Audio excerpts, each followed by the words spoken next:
یہ پاک سید عالم صلی اللہ علیہ وسلم نے ہمیشہ قربانی فرمائی، ہمیشہ۔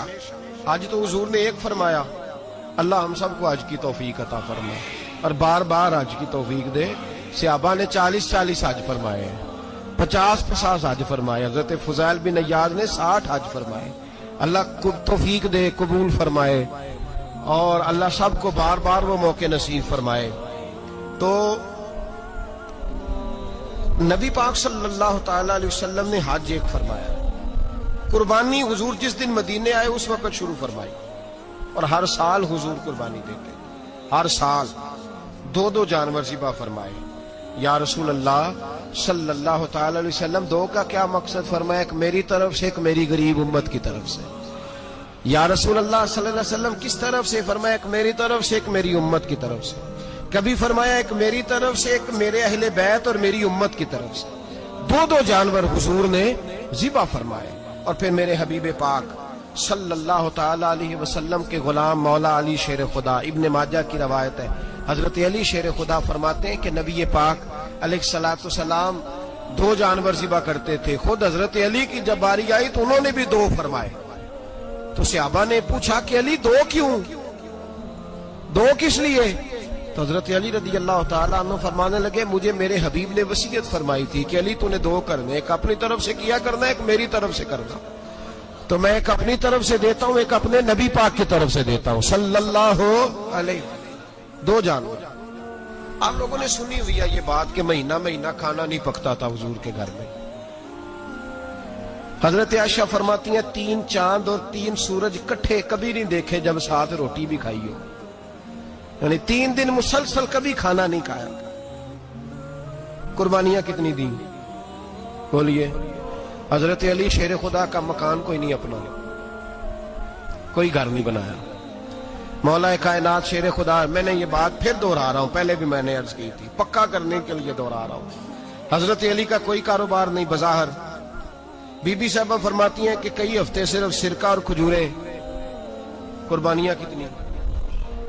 اسی سارے صاحب لان ٹورے ہیں کہ ساڑھے تے لگ دیئے کہ نہیں، پکا۔ اور پھر جب بات ہوتی ہے دینے کی تو ماحول اور ہوتا ہے، جب لینے کی باری ہوتی ہے تو ماحول اور ہوتا ہے۔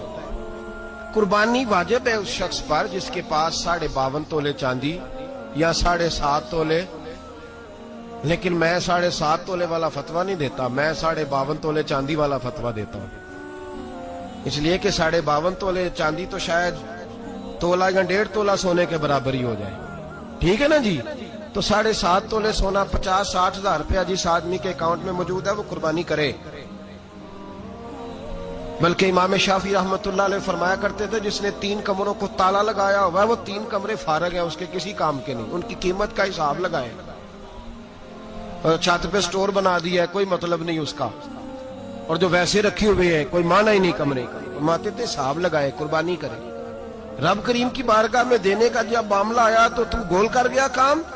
میرے رسول کائنات سرور عالم صلی اللہ علیہ وسلم کا جب اپنے لیے چیزیں استعمال کرنے کا ماحول ہے تو محبوب پاک علیہ الصلوۃ والسلام نے مہینہ روٹی نہیں پکائی۔ یہاں جو آدمی ہر جمعرات کو 4 کلو بکرے کا گوشت پکاتا ہے اور ہر تیسرے دن مرغی کا گوشت لاتا ہے، وہ قربانی کی باری آتی ہے تو کہتا میرے پہ لگتی نہیں۔ وہ ٹھیک ہے ابا جی لے آئے، ابا جی کی طرف سے قربانی ہے، اس دفعہ ابا جی کی، اگلی دفعہ اماں جی کی، اس سے اگلی دفعہ دادی جی کی۔ او خدا کے بندو، جس آدمی کے پاس پیسے ہیں پہلے اپنی قربانی واجب ہے۔ میری بات کی سمجھ آ رہی ہے عزیزوں کو؟ جو آدمی صاحب استطاعت ہے پہلے کس کی قربانی کرے گا؟ وہ کمائی کرتا ہے، اس کے اپنے اکاؤنٹ میں تنخواہ آتی ہے، ابا جی کے اکاؤنٹ میں نہیں آتی۔ اس نے اپنا بینک بیلنس چوری بھی رکھا ہوا ابا جی سے۔ پہلے اپنی قربانی کرے، اگر اس کو شوق ہے، دل کرتا ہے تو ایک اور خریدے، پھر ابا جی کی طرف سے کرے۔ اگر اللہ نے توفیق دیا تو ایک اور خریدے، اماں جی کی طرف سے کرے، اور اگر اس کے دل کو اللہ ٹھنڈک عطا کرے، سکون کرے، تو پھر اپنے رسول کی طرف سے بھی قربانی دے، پھر اپنے محبوب کی جانب سے بھی قربانی کرے۔ نبی پاک صلی اللہ تعالی علیہ وسلم نے ہر سال 2 قربانیاں دی، 10 سال، کل کتنی ہوگی 10 سالوں میں؟ بولیے۔ اور جب حضور حج کرنے گئے نبی پاک نے 63 اونٹ ذبح فرمائے، ایک اونٹ میں کتنی قربانیاں ہوتی ہیں؟ 63 اونٹ حضور نے ذبح فرمائے. اور حدیث بڑی مزیدار ہے. حضرت ابو ہریرہ رضی اللہ تعالیٰ عنہ فرماتے ہیں کہ جب اونٹ ذبح کرنے کی باری آئی تو ہم سوچ رہے تھے، پریشان تھے کہ یہ تو بڑا مشکل ہے ذبح کرنا، بڑا مشکل ہے، اس کو تو نہر کرنا پڑتا ہے، گرانا پڑتا ہے، باندھنا پڑتا ہے. سب سے مشکل کام اونٹ ذبح کرنا ہے. تو نبی پاک صلی اللہ علیہ وسلم کی تو عادت کریمہ ہے، اپنے ہاتھ سے ذبح کرتے ہیں حضور. وہ ہمارا اللہ خیر کرے، اب اللہ ہی حافظ ہے. ذبح کرنا تو دور کی بات ہے. ہمارا جو BA پاس لڑکا ہے نا، اس کو ڈر آتا ہے جانور کے پاس کھڑے ہوتے ہوئے. کہتے ہیں بچوں کو اندر لے جاؤ، 10 سال کا 12 سال کا، اس کو اندر لے جاؤ، ذبح کرنا ہے، روئے گا. اب بس کرو یار، یہ کس قوم سے تمہارا تعلق پڑ گیا ہے؟ ہمارے تو 12 اور 14 سال کے معوذ اور معاذ ابو جہل کی گردن کاٹ کے رکھ دیا کرتے تھے. اور تو بچہ بکرا ذبح کرنے سے ڈرا رہا ہے. اس کو کھڑا کر لا کے. قربانی تو جہاد کی ٹریننگ ہے. وہ کھڑا کر، اس کو کہا بیٹا یہاں کھڑا ہو، اللہ کے رستے میں بکرے کی گردن کاٹنی ہے. اگر کوئی شخص خدا رسول کے دین کی مخالفت کرے، کفر کا جھنڈا اٹھائے، تو اس کی گردن بھی کاٹنی ہے. یہ ٹریننگ ہے بچوں کے لیے. یہاں عجیب ماحول ہے، ڈر لگ رہا ہے، پیچھے ہٹ جاؤ. اور جس صاحب کی قربانی ہے وہ بھی کوئی 1.5 کلومیٹر کے فاصلے پہ کھڑے ہیں، دور کھڑے ہو کے دیکھ رہے ہیں. نفیس ہی بڑے ہیں جناب، لطیف ہی بڑے ہیں. کپڑوں کو کوئی قطرہ خون کا لگ گیا تو بڑی مصیبت بن جائے گی. اور امیر آدمی، اس کا تو گھر کسائی نے خود فون کیا ہے کہ صاحب سب سے پہلے میں آپ کے گھر آؤں گا. اس کو پتہ ہے کہ منہ مانگی قیمت ملے گی. مہربانی فرمائے، قربانی میرے رسول پاک صلی اللہ علیہ وسلم سے زیادہ نفاست والی طبیعت کسی کی نہیں. صحابہ کہتے ہیں اتنا حسین محبوب کا انداز تھا کہ کبھی کپڑوں پہ مکھی بھی نہیں بیٹھی تھی. اور حضور سے ہم سلام لیتے تھے، دست مبارک چومتے تھے تو ہمارے ہاتھوں سے کستوری کی خوشبو آنے لگتی. اور فرماتے ہیں نبی پاک کا ہاتھ یوں ہوتا تھا کہ برف بھی اتنی ٹھنڈی نہیں جتنا پیارا حضور کا ہاتھ ٹھنڈا ہوتا تھا. پھر بھی حضور دست مبارک میں خنجر پکڑتے، جانور کو لٹاتے اور اپنی طامت کو سمیٹتے، اور اللہ کے حبیب گھٹنا رکھتے اس کی گردن پر، اور بسم اللہ اللہ اکبر کہہ کے ذبح فرماتے. حضور خود دست مبارک سے. تو اتنا زیادہ نازک مزاج ہو گیا ہے کہ اب یہ والی سنت ادا کرنا مشکل ہو گیا تیرے لیے. 63 اونٹ ہیں. اور صحابہ کرام علیہم رضوان فرماتے ہیں کہ حال یہ ہے، ہم سوچ رہے ہیں کیسے ذبح کریں گے، کیا کریں گے، کیسے گرائیں گے. اور نبی پاک صلی اللہ علیہ وسلم کہتے ہیں ہم ابھی سوچ میں ہی تھے کہ حضور نے چھری پکڑی.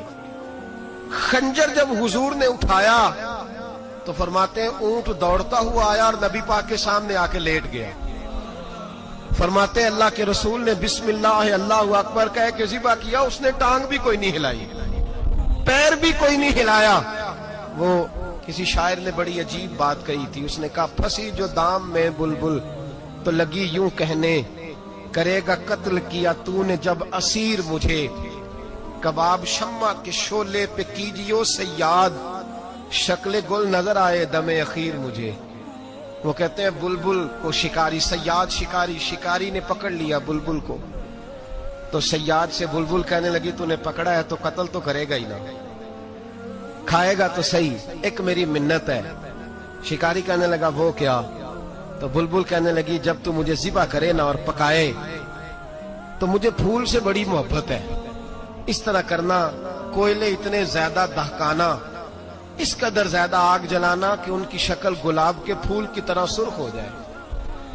تو جب تو مجھے ان پر جلائے گا تو مجھے تکلیف نہیں ہوگی، اس لیے کہ محبوب کا چہرہ جو سامنے آ جائے گا مجھے تکلیف نہیں ہوگی. پھنسی جو دام میں بلبل تو لگی یوں کہنے، کرے گا قتل کیا تو نے جب اسیر مجھے، کباب شمع کے شولے پہ کیجیو سیاد، او شکل گل نظر آئے دم اخیر مجھے. اعلیٰ حضرت بریلوی علیہ رحمہ فرمایا کرتے تھے، فرماتے تھے بڑی تکلیف ہوگی جب جان نکلے گی. روایتوں میں آتا ہے جس طرح باریک دوپٹہ جھاڑیوں پہ ڈالا جائے، کھینچا جائے تو پھٹ جاتا ہے، یوں تکلیف ہوگی. پر فرمانے لگے رسول اللہ کے غلام کو کوئی تکلیف نہیں ہوگی. حضور کیوں؟ فرمایا اس لیے کہ جب جان نکلنے لگے گی تو سامنے جلوہ بدوحاد آ جائے گا. حضور کے جلوے ہوتے رہیں گے تو پتہ ہی نہیں چلے گا جان کیسے نکل گئی. پھنسی جو دام میں بلبل. تو صحابہ فرماتے ہیں کہ اونٹ دوڑتا ہوا آیا، حضور کے سامنے آ کے لیٹا، نبی پاک نے ذبح فرمایا اور فرماتے ہاتھ دھو گئی. حضور نے توجہ فرمائی تو دوسرا دوڑتا ہوا آ گیا، تیسرا آ گیا.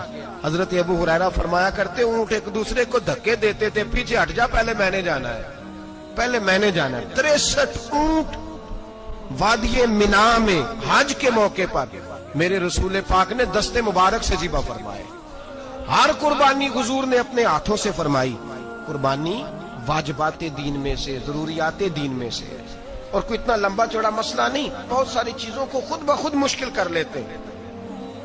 ٹی وی پہ خبر آتی ہے فیصل آباد کے 2 بیل ہیں, بولو اور ڈولو, پتہ نہیں کتنے من ان کا وزن ہے. ان سے پوچھا جا رہا ہے کہ بولو ڈولو کھاتے کیا ہیں, تو کہتے ہیں بادام کھاتے ہیں, مکھن کھاتے ہیں. یہ جناب پتہ نہیں ان کو دودھ کتنے کلو روز پیتے ہیں, اور بولو ڈولو بیچارے سے خود نہیں چلا جا رہا. لگ ایسے رہ جیسے وہ خود کہہ رہے ہیں مہربانی کرو ہمیں ذبح کر لو, اب تو اٹھا بیٹھا بھی نہیں جا رہا. او خدا کے بندو, دین کی اصل حقیقت کو سمجھو. یہ تو حضور نے فرمایا خوبصورت جانور لاؤ, یہ کس حدیث میں آیا ہے کہ اسے بادام کھلاؤ؟ آج لوگ انسانوں کو روٹی نہیں مل رہی اور جانوروں کو بادام کھلا رہے ہو. کو کھانے اس کے حصے میں جو اللہ نے شے رکھی ہے نا وہ چارہ ہے, اس کو چارہ کھلاؤ اور اچھے طریقے سے پیٹ بھر کے کھلاؤ. جانور کو پیٹ بھر کے چارہ کھلایا جائے تو جتنی اس کی طبیعت ہوتی ہے اس حساب سے وہ صحت مند ہو جاتا ہے. باقی یہ تو آپ کسی شخص کو اتنا کھلا دیں کہ اس کا پیٹ اتنا بڑا ہو جائے, پھول جائے, تو وہ بیچارہ تکلیف میں آئے گا کہ نہیں آئے گا؟ یہ کس قسم کا ماحول ہے؟ ایک بکرا بکا لاہور میں اور سیٹھوں نے شرطیں لگائی ہوئی ہیں, میں 5 لاکھ کا لایا ہوں تو میں 9 لاکھ کا. یہ کیا چکر ہوا؟ مجھے اتنا کھلایا جی اس کو فلاں چیز. یہ کس نے کہا ہے کھلانے کا؟ بادام کھانا کس حدیث میں آیا؟ کس صحابی نے اپنے بکرے کو بادام کھلائے؟ کس نے مکھن کھلایا؟ کس نے پیڑے کھلائے؟ بس کرو, عجیب تماشا لگ گیا. اور یہاں تو اتنی بری حالت ہو گئی ہے کہ عورتیں ناچنے لگی ہیں قربانی کے جانوروں کے آگے, بیبیاں بیچنے لگی ہیں. اللہ کے غضب کو آواز نہ دو. یہ قربانی ہے کہ ہر چیز کا, مذہب کی ہر شے کا مذاق بنا دیا ہے. جس دین نے عورت کی اپنی قربانی بھی ہو تو اس کو ذبح کرنے کی اجازت نہیں دی, مرد ذبح کرے گا. جو دین کہتا ہے کہ عورت ذبح نہیں کرے گی, وہ عورت بیچ سکتی ہے اللہ کے جانور. یہاں جس کا میں نے رمضان میں بھی کہا تھا, پھر بات دہراتا ہوں, سارا سال ناچتے گاتے ہیں اور عید کا موقع آتا ہے تو 2-4 مولوی بٹھا کے وہ دین سکھانا شروع کر دیتے ہیں. کوئی پتہ ہی نہیں, کوئی خبر ہی نہیں. جس بوتل میں کل تک شراب بک رہی تھی اسی میں دودھ پلاؤ گے؟ جس برتن میں کل تک پیشاب تھا اس میں آج لوگوں کو شہد پلاؤ گے؟ بس کرو, یہ مذاق نہیں, یہ رسول اللہ کا دین ہے. نبی پاک سید عالم صلی اللہ تعالی علیہ وآلہ وسلم نے کوئی ذمہ عورت کے کوئی چیز نہیں لگائی ایسی جس میں اسے مردوں کے ساتھ شامل ہونا پڑے.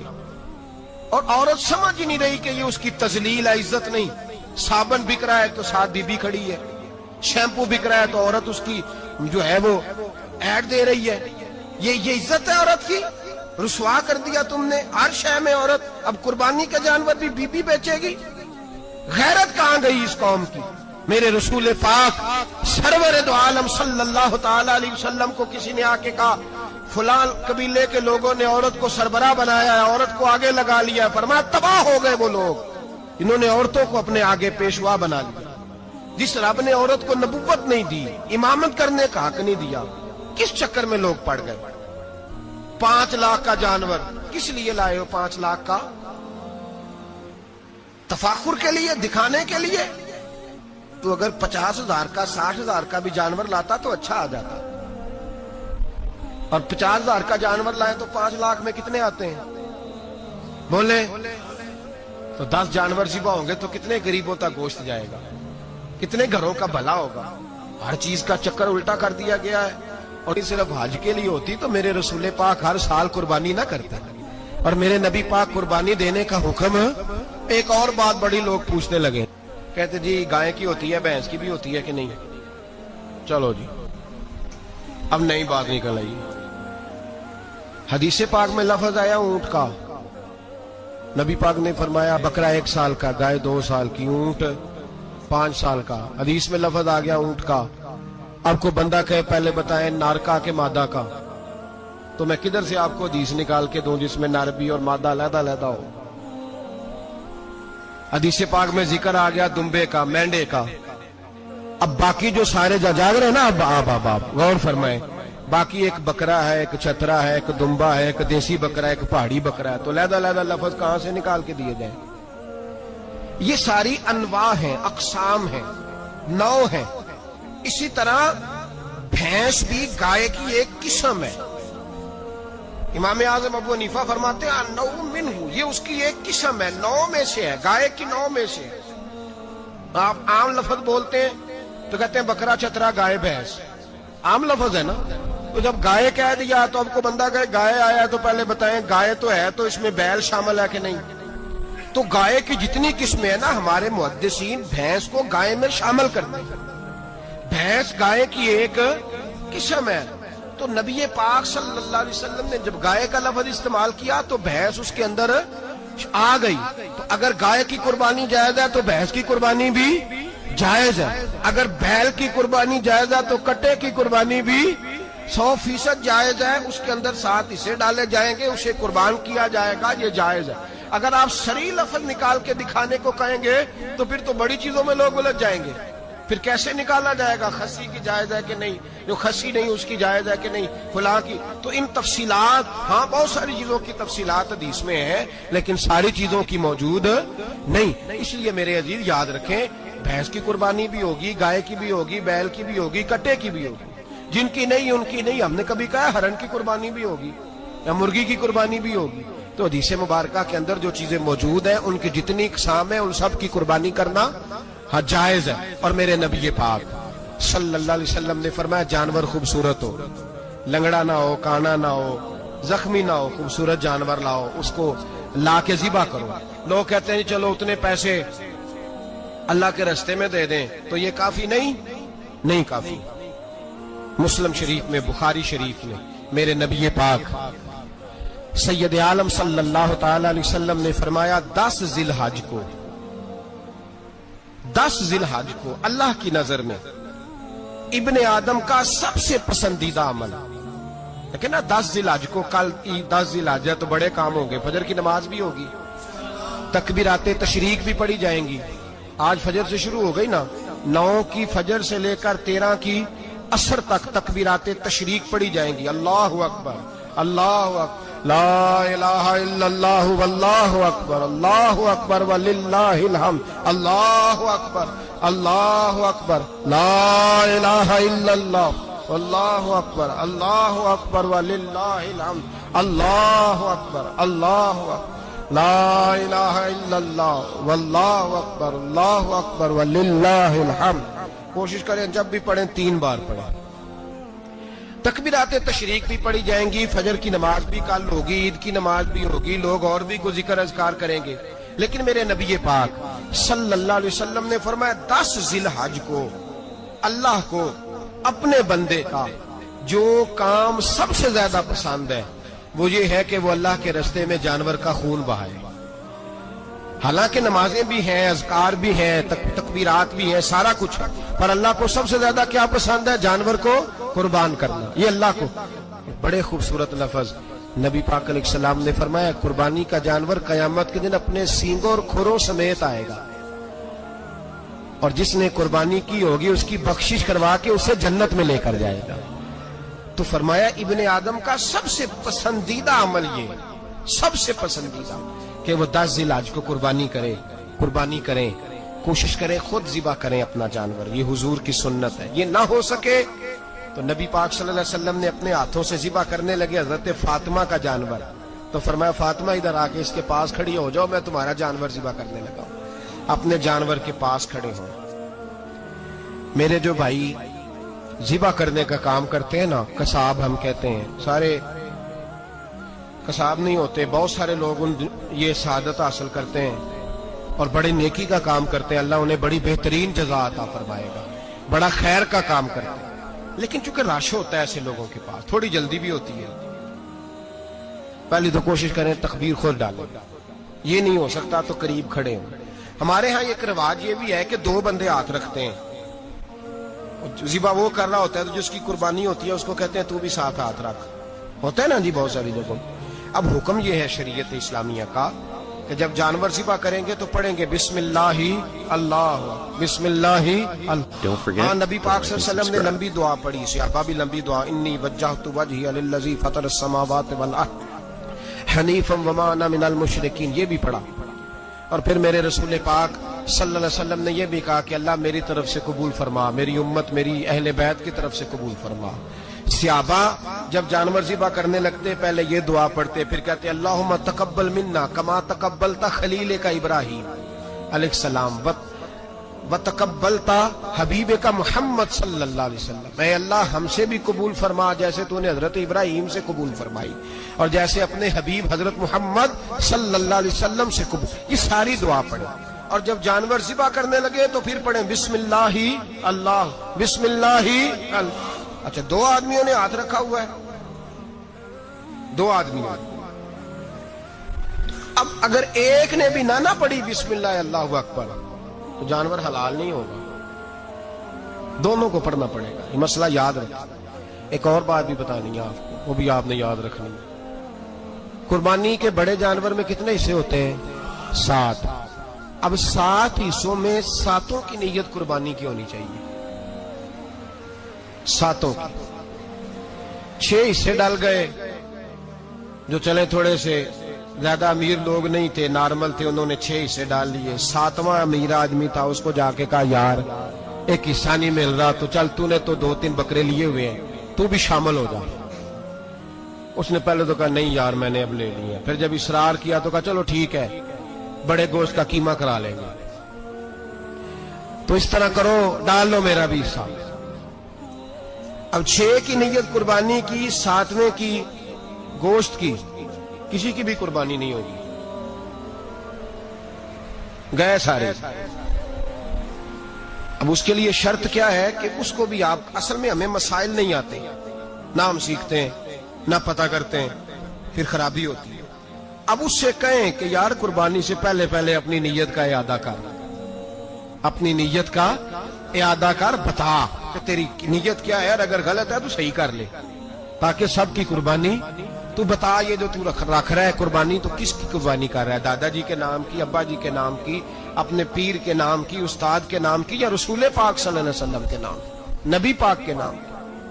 اس سے پوچھیں، اور جو وہ نیت بتائے اس نیت کی دعا ہوگی، اس کی طرف سے کہا جائے گا اے اللہ اس کی طرف سے اسے قبول۔ میری بات کی سمجھ آ رہی ہے میرے عزیزوں کو؟ اور اس ارادے کے ساتھ قربانی، اگر ایک کی بھی نیت خراب ہو گئی تو مسئلہ بگڑ گیا۔ اس لیے ان مسائل کو، اور نبی پاک کے نام کی جو قربانی ہوگی، سبحان اللہ، میں کرامات کا زیادہ قائل نہیں، ہم کرامات کے نہیں کیفیات کے قائل ہیں، کیفیات کے۔ اور دین ویسے بھی لفظوں کا نام نہیں، کیفیت کا نام ہے۔ میرے حصہ فرمایا کرتے تھے ہم کرامت سے زیادہ کیفیت کے قائل ہیں۔ اگر مرید ساری زندگی کرامتیں سناتا رہے اور کبھی اسے مدینے جانے کا شوق ہی پیدا نہ ہو، کبھی نبی پاک کے نام پہ آنسو نہ آئے، تو پھر کرامت کا فائدہ نہیں، کیفیت تو ملی نہیں اسے۔